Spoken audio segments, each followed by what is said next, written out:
നമസ്കാരം, ഞാൻ ശ്യാംലാൽ, ഇംഗ്ലീഷ് അധ്യാപകനാണ്. നമ്മൾ +2 ഇംഗ്ലീഷ് ക്ലാസ്സുകൾ ഇത് മൂന്നാമത്തെ വീഡിയോ ആണ്. ആദ്യത്തെ വീഡിയോയിൽ ഒന്നാമത്തെ ഫ്ലൈറ്റ്സ് ഓഫ് ഫ്രീഡം എന്ന യൂണിറ്റിലെ 3 L's ഓഫ് എംപവർമെന്റ് എന്ന ക്രിസ്റ്റീൻ ലഗാർഡിന്റെ സ്പീച്ച് നമ്മൾ ഡിസ്കസ് ചെയ്തു. രണ്ടാമത്തെ വീഡിയോയിൽ നമ്മൾ എനി വുമൺ, കാതറിൻ ടിനാന്റെ എനി വുമൺ എന്ന പോയത്തെ പറ്റിയുള്ള ഡിസ്കഷൻ നടത്തി. ഇന്ന് നമ്മൾ ഹൊരഗെല്ലു എന്ന് പറയുന്ന ചാപ്റ്ററാണ്. ആ യൂണിറ്റിൽ തന്നെയുള്ള ലാസ്റ്റ് ചാപ്റ്റർ ആയ ഹൊരഗെല്ലു സുധാമൂർത്തി അല്ലെ, കന്നഡ ഇംഗ്ലീഷ് ലിറ്ററേച്ചറിൽ വളരെയധികം പ്രശസ്തയായ, അവിടെ മാത്രമല്ല സാമൂഹിക രംഗങ്ങളിൽ പിന്നെ IT മേഖലയിലൊക്കെ പ്രശസ്തയായ സുധാമൂർത്തി എന്ന് പറയുന്ന എഴുത്തുകാരിയുടെ ഒരു ചെറിയ ഓർമ്മക്കുറിപ്പാണ് നമ്മളിവിടെ പഠിക്കുന്നത്. ഹൊരഗെല്ലു, അവരുടെ ചെറിയ കാലത്തെ, അവരുടെ ബാല്യകാലത്തെ പറ്റിയുള്ള ഓർമ്മകളാണ് അല്ലെ. എല്ലാവർക്കും ബാല്യകാലം എന്ന് പറഞ്ഞ നിറയെ ഓർമ്മകളുടെ കാലമാണ്. ഇന്നത്തെ കുട്ടികൾക്കുണ്ടോ എന്നറിയില്ല, എന്നാൽ ഒരു 90s 80s ഉള്ള കുട്ടികൾക്ക് ബാല്യകാലം എന്ന് പറയുന്നത് വളരെയധികം ഇമ്പോർട്ടന്റ് ആണ്. അവർ ഏറ്റവും കൂടുതൽ ആഹ്ലാദിക്കുന്നത്, സന്തോഷിക്കുന്നതൊക്കെ ആ കാലത്താണ്. ഇന്നത്തെ കുട്ടികൾക്ക് ഒരുപാട് മൊബൈൽ കണക്ഷൻസും നമുക്ക് ടാബുകളും കമ്പ്യൂട്ടറുകളും ഒക്കെ ഉള്ളത് കൊണ്ട് എപ്പോഴും അവർ വീടിനുള്ളിൽ തന്നെ ആണ്. പിന്നെയും ആൺകുട്ടികൾ ചിലരൊക്കെ കളിക്കാനൊക്കെ പുറത്തു പോകാറൊക്കെ ഉണ്ട്. എങ്കിലും ഓർമ്മകളുടെ ഒരു കൂമ്പാരമുള്ളത് ഈ 90s കുഞ്ഞുങ്ങൾക്കാണ്.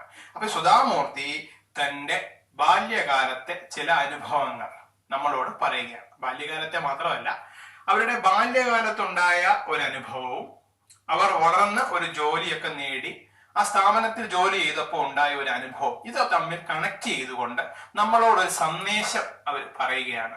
സുധാമൂർത്തി വളരെ നല്ല ഒരു ചാപ്റ്റർ ആണ്. എപ്പോഴും നമ്മുടെ ലൈഫിൽ ഉണ്ടാകുന്ന ഇൻസിഡൻസ്, സംഭവങ്ങൾ, അവയിൽ നിന്ന് നമുക്ക് ലഭിക്കുന്ന പാഠങ്ങളൊക്കെ വളരെ വലുതാണ് അല്ലെ. നമ്മുടെ ജീവിതമാണ് ഏറ്റവും വലിയ സ്കൂള്. നമുക്കുണ്ടാകുന്ന അനുഭവങ്ങളാണ് ഏറ്റവും വലിയ അധ്യാപകൻ. ഇത് ഓർത്തു വെക്കുക. നമ്മൾ ജീവിതത്തിൽ നിന്ന് പഠിക്കുന്ന പാഠങ്ങളൊന്നും തന്നെ മറക്കരുത്. അപ്പൊ ഹൊരഗെല്ലുവിലേക്ക് കിടക്കുന്നത് ആ ഇൻട്രൊഡക്ഷനിൽ പറഞ്ഞിരിക്കുന്നത് നോക്കൂ. Backward, turn backward, o time in your flight, make me a child again just for tonight. ഇപ്പോ കാലത്തിനോട് നമ്മുടെ സുധാമൂർത്തി അപേക്ഷിക്കുകയാണ് അല്ലെ.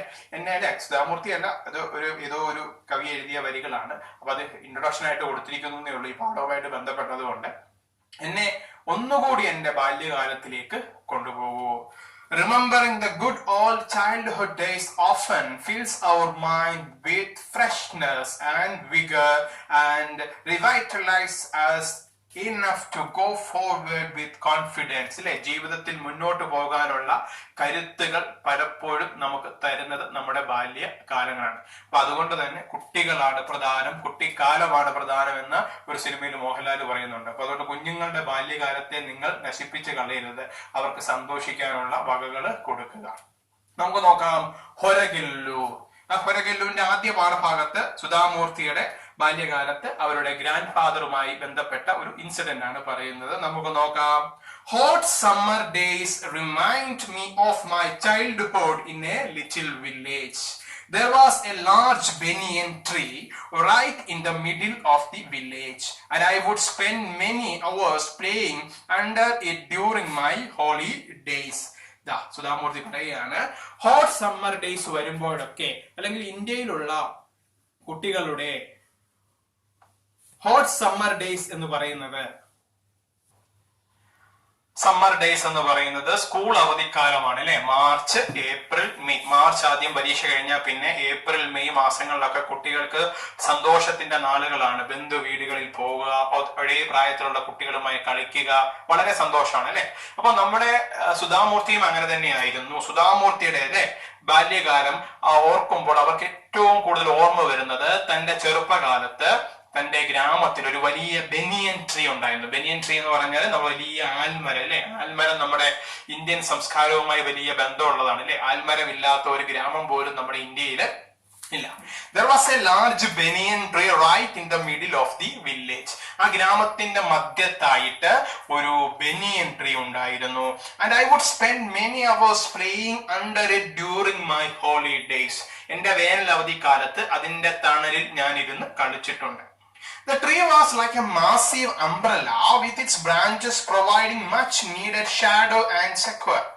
That means ആ വലിയ മരം ആ നാട്ടിലുള്ള ആൾക്കാർക്കൊക്കെ ഒരു ആശ്വാസമായിരുന്നു. കാരണം അതിന്റെ തണല് തേടി ആൾക്കാര് എത്തുമായിരുന്നു. ഒരു അംബ്രല്ല പോലെ, ഒരു അംബ്രല്ല ഇങ്ങനെ വിരിഞ്ഞു നിൽക്കുന്നത് പോലെ ആ മരം ഇങ്ങനെ വിരിഞ്ഞ് നാട്ടിന്റെ ഒത്ത നടുക്കായിട്ട് നിൽക്കുമായിരുന്നു.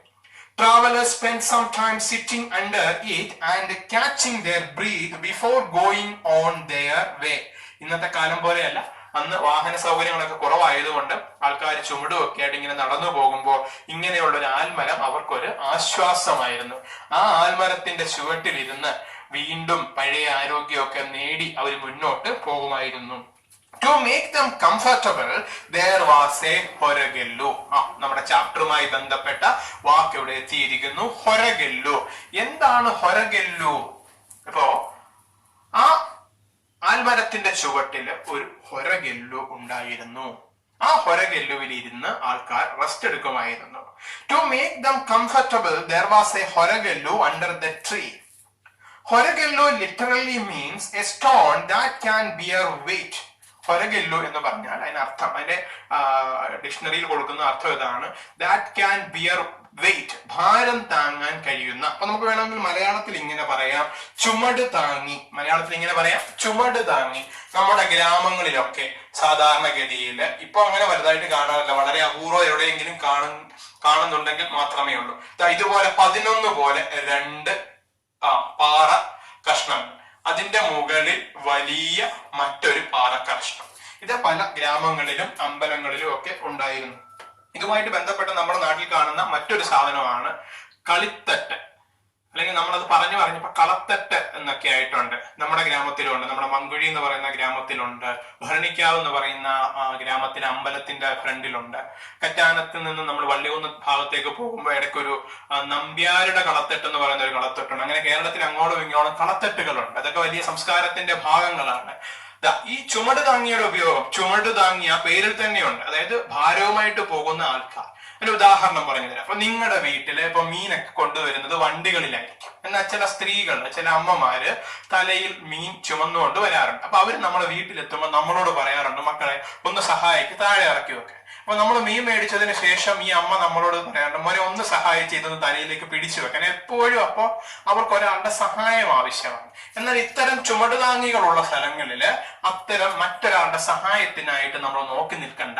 ചുമടുമായി വരുന്നു, നമുക്ക് റെസ്റ്റ് എടുക്കണമെന്ന് തോന്നുമ്പോൾ ഇതിലേക്ക് ചുമട് ഇറക്കി വെക്കുന്നു, ആൽമരത്തിന്റെ ചുവട്ടിലിരിക്കുന്നു, റെസ്റ്റ് എടുക്കുന്നു. ശേഷം വീണ്ടും നമ്മൾ മുന്നോട്ട് പോകാൻ നേരത്ത് നമുക്ക് തന്നെ തലയിൽ ചുമട് തിരിച്ചെടുത്ത് വെക്കാം. അപ്പൊ ചുമട് താങ്ങി മനുഷ്യരുടെ ലൈഫില് വലിയൊരു ആശ്വാസമായിരുന്നു. It was a large flat stone. It was a large flat stone placed horizontally over 2 vertical ones. 2 vertical ആയിട്ടുള്ള കല്ലുകളുടെ മുകളിൽ ഒരു ഹൊറിസോണ്ടൽ ആയിട്ടുള്ള കല്ല് വെക്കുന്നതിനെയാണ് ഹൊരഗെല്ലു എന്ന് നമ്മൾ പറയുന്നത്. Thus making a stone bench on which anyone could sit and rest a while, chat with a fellow traveler and exchange news of the road. അപ്പോ ഇവിടെ വന്നിരിക്കുന്ന ആൾക്കാർ പരസ്പരം ഭാരമൊക്കെ ഇറക്കി വെച്ച്, അപ്പൊ വേറൊരാളും വരും, അവർ തമ്മിൽ പരസ്പരം റോഡിലുള്ള വിശേഷങ്ങളും തങ്ങളുടെ ലൈഫിലുണ്ടായ കാര്യങ്ങളും ഒക്കെ പരസ്പരം പറഞ്ഞ് ക്ഷീണമൊക്കെ അകറ്റി മുന്നേക്ക് പോകും. Cool water would be kept in earthen pots near the bench and people could quench their thirst before starting their journeys again. അപ്പൊ നോക്കിക്കേ, ആ ഗ്രാമത്തിലുള്ള മനുഷ്യർ എത്ര നല്ല മനുഷ്യരാണെന്ന്. വലിയ ഒരു ആൽമരത്തിന്റെ കൂടെ ഒരു ഹൊരഗെല്ലു, തൊട്ടടുത്തായിട്ട് മൺചട്ടിയിൽ അല്ലെങ്കിൽ ഒരു മൺകുടത്തിൽ വെള്ളം വെച്ചിട്ടുണ്ട്. അപ്പൊ അതുവഴി പോകുന്ന യാത്രക്കാർക്ക് റെസ്റ്റ് എടുത്ത് വെള്ളം കുടിച്ച് വീണ്ടും മുന്നോട്ട് പോകാനുള്ള ഒരു ശേഷി അവർക്ക് ഇവിടെ നിന്നും ലഭിക്കുന്നു. I am sure similar simple arrangements can be found in villages all over the country. India പോലുള്ള കർഷകർ ധാരാളമുള്ള ഒരു രാജ്യത്ത് ഇതുപോലുള്ള അറേഞ്ച്മെന്റ്സ് എല്ലായിടവും ഉണ്ടാവും. ഇതാണ് ആദ്യത്തെ പാരഗ്രാഫ്. നമുക്ക് രണ്ടാമത്തെ പാരഗ്രാഫിലേക്ക് പോകാം. The ഹൊരഗെല്ലു in our village holds special memories for me as it is inextricably linked with my grandfather. Inextricably means ഒഴിച്ചുകൂടാൻ പറ്റാത്ത, അല്ലെങ്കിൽ എനിക്ക് മറക്കാൻ പറ്റാത്ത. ഹൊരഗെല്ലുവുമായി നമ്മുടെ സുധാമൂർത്തിക്ക് ഒരു ബന്ധമുണ്ട്. Inextricably linked with my grandfather. Horagellu എന്ന് പറയുമ്പോൾ സുധാമൂർത്തിയുടെ മനസ്സിലേക്ക് ആദ്യം ഓടി വരുന്നത് അവരുടെ ആ ഗ്രാൻഡ് ഫാദറിനെയാണ്. He was a retired school teacher and would spend hours every day sitting under the banyan tree and talking to those resting there. അപ്പോ ഈ ഗ്രാൻഡ് ഫാദർ ഒരു അധ്യാപകനായിരുന്നു. റിട്ടയർമെന്റിന് ശേഷം ഈ ഹൊരഗെല്ലുവിൽ അദ്ദേഹം സ്ഥിരമായി വന്നിരിക്കാറുണ്ട്. അതുവഴി പോകുന്ന യാത്രക്കാരോടൊക്കെ കുശലാന്വേഷണം അദ്ദേഹം നടത്താറുണ്ട്. When I would get tired of playing, ഞാനും കളിച്ച് ക്ഷീണിക്കുമ്പോ I would sit next to him and observe the people he was speaking to and listen to their conversations. അല്ലെ, കുട്ടികൾ അങ്ങനെയാണ്. മുതിർന്നവർ സംസാരിക്കുമ്പോൾ ഈ ഓരോ ആൾക്കാരും പറയുന്നത് കേട്ടുകൊണ്ട് ഒബ്സർവ് ചെയ്യുമ്പോൾ കുട്ടികൾ വലിയ ഒബ്സർവ് ഉള്ളവരാണ്. നമ്മുടെ കുട്ടികൾ വലുതാകുമ്പോൾ കുഴപ്പമാണ്, ഇവരുടെ ഒബ്സർവേഷൻ ഒക്കെ നഷ്ടപ്പെട്ടു പോകും. കൊച്ചു കുഞ്ഞുങ്ങളൊക്കെ വീട്ടിലുണ്ടെങ്കിൽ അവർ ധാരാളം സംശയങ്ങൾ കാണുന്നതിനെ പറ്റിയൊക്കെ നമ്മളോട് ചോദിക്കും. പക്ഷെ ഈ കുഞ്ഞുങ്ങൾ തന്നെ വളർന്ന് വലിയ പ്ലസ് 1 പ്ലസ് 2 ക്ലാസ്സിലേക്ക് എത്തിക്കഴിഞ്ഞാൽ ഇവരുടെ സംശയങ്ങളൊക്കെ കുറഞ്ഞു പോകും. അപ്പൊ നമ്മുടെ സുധാമൂർത്തി ഗ്രാൻഡ് ഫാദറിനോടൊപ്പം ഹൊരഗെല്ലുവിൽ ഇരിക്കുന്നു. ഗ്രാൻഡ് ഫാദർ ഫെല്ലോ ട്രാവലേഴ്സുമായിട്ട് നടത്തുന്ന ചാറ്റിങ്ങിൽ ഇവർ ശ്രദ്ധിക്കുന്നു. I would sit next to him and observe the people he was speaking to and listen to their conversations. Most of them were villagers taking a break from their work in the fields nearby. They had to walk long distances each day, carrying heavy burdens on their heads. Tired out by the heat, they would bring the cool water, wash their faces with it, and chat with the grandfather. Their conversations would be about their daily lives and worries. പലപ്പോഴും ഈ മരത്തിന്റെ അല്ലെങ്കിൽ ആൽമരത്തിന്റെ ചുവട്ടില് ഈ ഹൊരഗെല്ലുവിൽ വന്നിരിക്കാറുള്ളത് ആ ഗ്രാമത്തിലുള്ള കർഷകരായിരിക്കും. അപ്പോൾ കൃഷിയിടത്തിൽ നിന്നും കുറച്ചു നേരം റെസ്റ്റ് ചെയ്യാനായിട്ട് അവരിവിടെ വരുന്നു, വെള്ളം കുടിക്കുന്നു. ആ സമയത്ത് ഗ്രാൻഡ് ഫാദറുമായിട്ട് അവര് കോൺവെർസേഷനിൽ ഏർപ്പെടുന്നു. Tired out by the heat, ചൂട് കാരണം ക്ഷീണിച്ച് അവശരായിട്ട് they would drink the cool water, അല്ലെ, ആ മൺകുടത്തിൽ വെച്ചിരിക്കും. നമുക്കറിയാം ഈ കൂജ എന്ന് പറയുന്ന ഒരു ഉപകരണം നമ്മുടെ വീട്ടിലൊക്കെ പണ്ടുണ്ടായിരുന്നു. മൺകുടത്തിൽ വെക്കുന്ന വെള്ളത്തിന് നല്ല തണുപ്പാണ്. ആ വെള്ളം കുടിച്ചതിന് ശേഷം wash their faces with it, മുഖമൊക്കെ കഴുകി, and chat with the grandfather. Their conversations would be about their daily lives and worries. അപ്പൊ അവര് സംസാരിക്കുന്നത് എന്താണ്? ഈ ഗ്രാമത്തിലുള്ളവർക്ക് സംസാരിക്കാൻ ഇന്ത്യൻ എക്കോണമിയെ പറ്റി അവർ സംസാരിക്കുവോ, അതോ ക്രിക്കറ്റ് കളിയിലെ കാര്യങ്ങളെ പറ്റി അവർ സംസാരിക്കുവോ? ഇല്ല. ഗ്രാമത്തിലുള്ള ആൾക്കാർ സംസാരിക്കുന്നത് എന്താ? അവരുടെ നിത്യജീവിതത്തിലുള്ള ബുദ്ധിമുട്ടുകൾ, അവരുടെ വരുമാനത്തെ പറ്റി, അവരുടെ കൃഷിയിൽ ഉണ്ടാവുന്ന നഷ്ടങ്ങളെ പറ്റി, അവരുടെ കുടുംബ ബന്ധങ്ങളെ പറ്റിയൊക്കെയാണ് അവർ ഈ ഗ്രാൻഡ് ഫാദറിനോട് ചർച്ച ചെയ്യുക. Master G, this summer has been so hot. അവർ സംസാരിക്കുന്ന ഒരു കാര്യം ഇതാ, കാലാവസ്ഥയെ പറ്റി. അല്ലെ, നമ്മളൊക്കെ എപ്പോഴും അപരിചിതരായ രണ്ടാൾക്കാർ ചിലപ്പോൾ സംസാരിച്ചു തുടങ്ങുന്നത് കാലാവസ്ഥയെ പറ്റിയായിരിക്കും. അല്ലെ, ഒരു ബസ് സ്റ്റോപ്പിൽ നിൽക്കുന്ന രണ്ടുപേരും, ഒരാൾ പറയും മഴ പെയ്യാൻ സാധ്യതയുണ്ട്, അപ്പൊ ഒരാൾ പറയും കാറുണ്ട്, വടക്ക് നിന്ന് കാറും കോളും വരുന്നുണ്ട്, അപ്പൊ ഉറപ്പായിട്ടും പെയ്യും. അവർ തമ്മിൽ പെട്ടെന്ന് പരിചിതരാവുകയും ചെയ്യും. അപ്പൊ ഇതുപോലെ master G, this summer has been so hot. I have never seen such dry weather. എന്തൊരു വരണ്ട കാലാവസ്ഥയാണിത്. Or Master Ji, it is getting difficult for me to carry these large loads on my head. ഇത്രയും ഭാരം ചുമന്നുകൊണ്ട് ഇവിടേക്ക് വരിക എന്ന് പറയുന്നത് എനിക്ക് വലിയ ബുദ്ധിമുട്ടാണ്. Thank God for this ഹൊരഗെല്ലു. ഈ ഹൊരഗെല്ലു ഇവിടെ ഉണ്ടായത് വളരെ നന്നായി. ഈ ഹൊരഗെല്ലു ഇവിടെ ഉണ്ടായത് എനിക്ക് വലിയൊരു ആശ്വാസമാണ്. Thank God for this ഹൊരഗെല്ലു.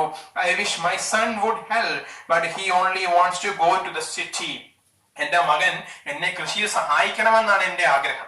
പക്ഷെ അവന് സിറ്റിയിൽ പോയി ജോലി ചെയ്ത് ജീവിക്കാനാണ് ഇഷ്ടം. ഇതൊക്കെയാണ് ഈ ഗ്രാമീണര് ഗ്രാൻഡ് ഫാദറിനോട് ഡിസ്കസ് ചെയ്യുന്നത്. They spoke about the difficulties they lived with. അവരുടെ ജീവിതത്തിൽ ഉണ്ടാകുന്ന ബുദ്ധിമുട്ടുകളാണ് അവരുടെ സംസാര വിഷയങ്ങളൊക്കെ. My grandfather could only listen to them, but just talking to him seemed to refresh them for the journey. എന്റെ ഗ്രാൻഡ് ഫാദർ അവർ പറയുന്നതൊക്കെ കേൾക്കും, തിരിച്ച് അവർക്ക് മറുപടി ഒന്നും കൊടുക്കാറില്ല, അല്ലെങ്കിൽ അവർക്ക് ഒന്നോ രണ്ടോ വാക്കിൽ മറുപടി കൊടുക്കും. അത് അവരെ അവരുടെ ജീവിതത്തിൽ മുന്നോട്ട് പോകുവാൻ കൂടുതൽ കരുത്തരാക്കുന്നതായി ഞാൻ കണ്ടു. After some time, they would pick up their burdens with some ease and go on their way. ഞാൻ കാണാറുണ്ട്, ക്ഷീണിച്ച് അവശരായി വന്നിരുന്നവർ തണലേറ്റ് വെള്ളം കുടിച്ച് ഗ്രാൻഡ് ഫാദറിനോട് സംസാരിച്ചതിന് ശേഷം പൂർവാധികം ശക്തിയോടെ മുന്നോട്ട് പോകുന്നത് പലപ്പോഴും ഞാൻ കണ്ടിട്ടുണ്ട്. The Horagello was an important feature in their lives, and as a child, I would often not understand why they blessed it so often for being there. അന്ന് ഞാൻ കൊച്ചു കുട്ടിയായിരുന്നത് കൊണ്ട് എനിക്കിത് മനസ്സിലായില്ല. എന്തുകൊണ്ടാണ് അവർ എപ്പോഴും ഇങ്ങനെ പറയുന്നത്, ഈ ഹൊരഗല്ലു ഞങ്ങൾക്കൊരു അനുഗ്രഹമാണ്, ഈ ഹൊരഗല്ലു ഞങ്ങൾക്കൊരു അനുഗ്രഹമാണ് എന്ന് എന്തുകൊണ്ടാണ് അവർ പറയുന്നത് എനിക്ക് അറിയില്ലായിരുന്നു. It was, after all, it was only a stone bench. ഒരു കുട്ടിയായിരുന്നതുകൊണ്ട് എനിക്ക് ഈ ഹൊരഗല്ലുവിൽ വലിയ പ്രത്യേകതകളൊന്നും തോന്നിയില്ല. എനിക്ക് തോന്നിയത് എന്താണ്, ഇതൊരു ചെറിയ കല്ല, ഈ കല്ലുകൊണ്ടുണ്ടാക്കിയ ബെഞ്ചിൽ ഇത്രമാത്രം പ്രത്യേകത എന്താണുള്ളത്. It was my grandfather who told me. It was my grandfather who told me. അല്ലെ, പലപ്പോഴും പ്രായമുള്ള ആൾക്കാർ പറയുന്നത് നമ്മളൊന്ന് ചെവി കൊടുക്കുന്നത് നല്ലതാണ്. കാരണം എക്സ്പീരിയൻസിൽ നിന്നായിരിക്കും അവർ പലപ്പോഴും സംസാരിക്കുന്നത്. നമ്മളെ പോലെ കോളേജിലോ അല്ലെങ്കിൽ സ്കൂളിലോ ഒക്കെ പോയ വിദ്യാഭ്യാസം അവർക്ക് ഉണ്ടാവില്ല, പക്ഷേ ജീവിതത്തിലെ എക്സ്പീരിയൻസ് അവർക്ക് എപ്പോഴും ഉണ്ടാവും. കുഞ്ഞുങ്ങള്, നിങ്ങളെ ഇപ്പോഴുള്ള പ്രായത്തിന്റെ പ്രത്യേകത മുതിർന്നവര് പറയുന്നത് കേൾക്കാൻ വലിയ ബുദ്ധിമുട്ടാണ്, പക്ഷെ പലപ്പോഴും അവര് പറയുന്നത് എക്സ്പീരിയൻസിൽ നിന്നാണ്. അതൊന്ന് മനസ്സിലാക്കണം. It was my grandfather who told me, child, a ഹൊരഗല്ലു is essential in any journey. മോളെ, ഒരു ഹൊരഗല്ലു ഒരാളുടെ യാത്രയിൽ ഏറ്റവും ഇമ്പോർട്ടന്റ് ആയിട്ടുള്ള ഒരു കാര്യമാണ്. We all carry our burdens according to our situations and capacities. നമ്മുടെ കപ്പാസിറ്റിക്കും നമ്മുടെ സിറ്റുവേഷനും അനുസരിച്ചുള്ള ഭാരങ്ങളാണ് നമ്മൾ ചുമക്കുന്നത്. But every once in a while we needed to stop, put down that burden and rest. അല്ലെ, അതായത് നമ്മുടെ ഭാരങ്ങളും വഹിച്ചുകൊണ്ട് കണ്ടിന്യൂസ് ആയിട്ട് നമുക്ക് യാത്ര ചെയ്യാൻ പറ്റില്ല. ഇടയ്ക്ക് നമുക്ക് എപ്പോഴെങ്കിലും നിൽക്കേണ്ടി വരും, ഈ ഭാരം ഒന്ന് ഇറക്കി വെക്കേണ്ടതായിട്ട് വരും. Only then can we be refreshed enough to pick up the load once more. എവിടെയെങ്കിലും ഒന്ന് താത്തു വെച്ചാൽ മാത്രമേ നമുക്ക് വീണ്ടും പൂർവാധികം ശക്തിയോടെ അത് ഉയർത്തി മുന്നോട്ട് പോകാനായി കഴിയുകയുള്ളൂ. The ഹൊരഗല്ലു gives everyone that opportunity to do so. അങ്ങനെ പൂർവാധികം ശക്തിയോടെ മുന്നോട്ട് പോകാൻ നമ്മളെ സഹായിക്കുന്നതാണ് ഹൊരഗല്ലു. The ഹൊരഗല്ലു gives everyone that opportunity to do so. It helps people regain their strength. ആൾക്കാർക്ക് തങ്ങളുടെ ചോർന്നുപോയ, നഷ്ടപ്പെട്ടു പോയ ശക്തി തിരിച്ചെടുക്കാൻ ഈ ഹൊരഗല്ലു നമ്മളെ സഹായിക്കും. അപ്പൊ ഇന്ന് നമ്മൾ ചർച്ച ചെയ്തത് ഈ 3 പാരഗ്രാഫ്സ് ആണ്. ഈ 3 പാരഗ്രാഫ്സ് നന്നായിട്ട് വായിച്ചു നോക്കുക. ഇതിന്റെ അടുത്ത ഭാഗം ഉടൻ തന്നെ ഞാൻ അപ്ലോഡ് ചെയ്യുന്നതായിരിക്കും. Thank you. നിങ്ങൾക്ക് ഇഷ്ടപ്പെട്ടെങ്കിൽ ലൈക്ക് ചെയ്യുക, കമന്റ് ചെയ്യുക, സബ്സ്ക്രൈബ് ചെയ്യുക.